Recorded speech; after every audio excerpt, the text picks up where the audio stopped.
اعتقد ان النادي الاهلي يستحق مكانه غير اللي احنا فيها دي خالص.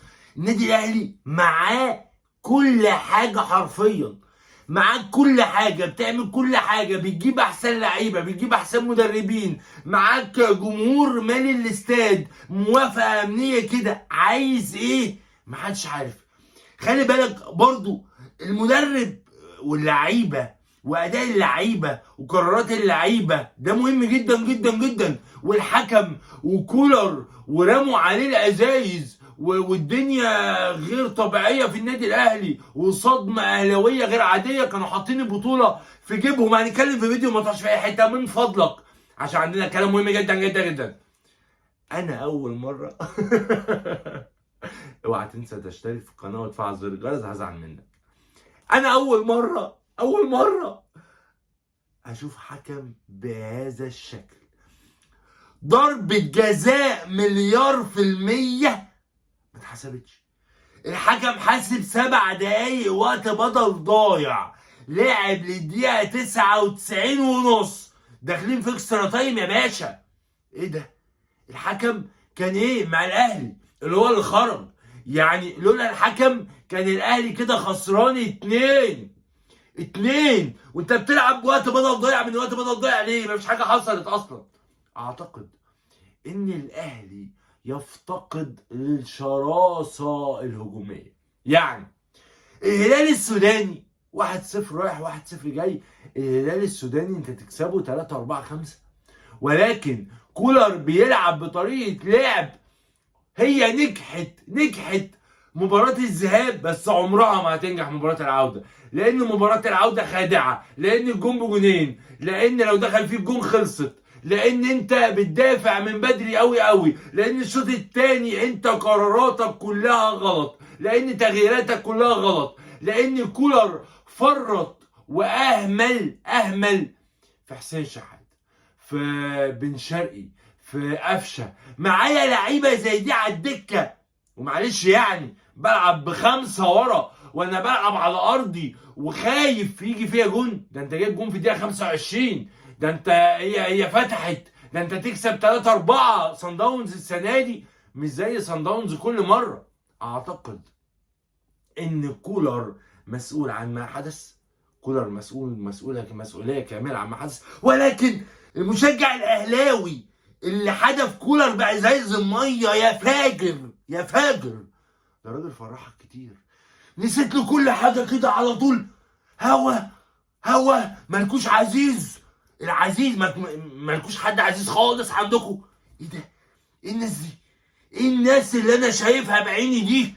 المدرب يا راجل الختام، النهايات، جاي في النهايات تضرب الراجل بالازايز وانت واخد 2 افريقيا ورا بعض. يا ايه ده؟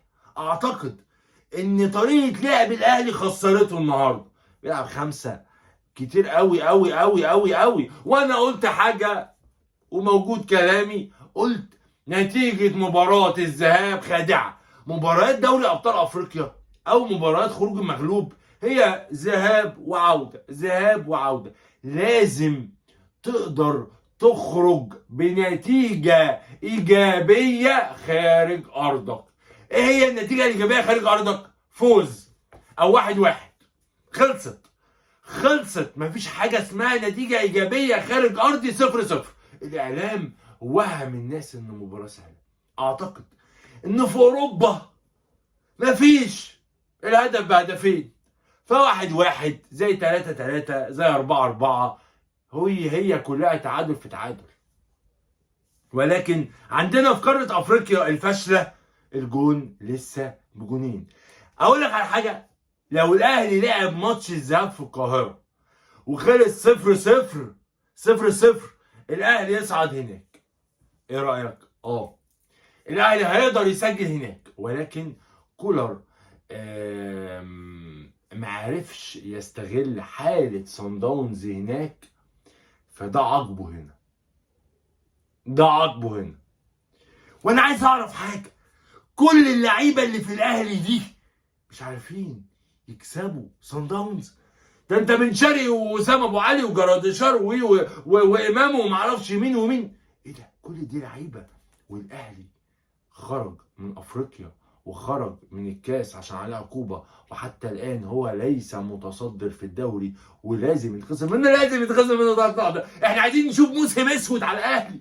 فيها ايه لما نشوف موسم اسود على الاهلي؟ ما هي على طول سودا معانا.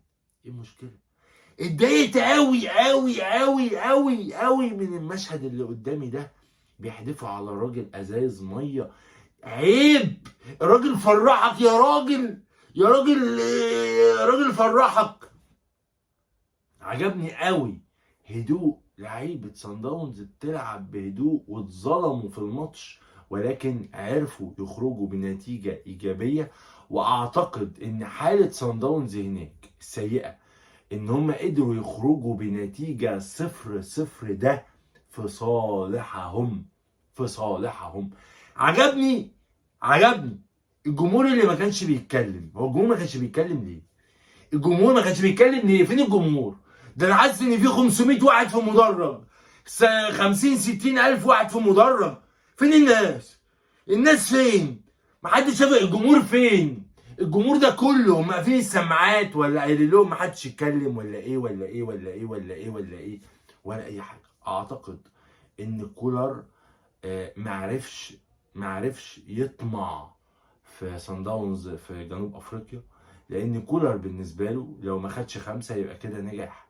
زي مباراه السوبر الافريقي اللي الاهلي هناك خسر 1-0 والاهلاويه كانوا فرحانين، وهنا اتعادلوا 0-0 والاهلي خرج من السوبر الافريقي. والاهلي النهارده خرج من دوري ابطال افريقيا. اعتقد ان صن داونز اللي بيتفوق على الاهلي في نتائج المباريات. اعتقد ان الاهلي ماشي في حته مش كويسه، عنده لعيبه كتير جدا وعنده قماشه كتير جدا جدا جدا، بس فين بقى المدرب اللي يشيل ويحط ويلعب ويبدا؟ وده اساسي وده احتياطي.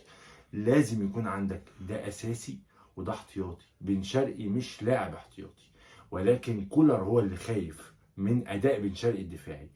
قفشه وجوده مهم جدا جدا في الملعب.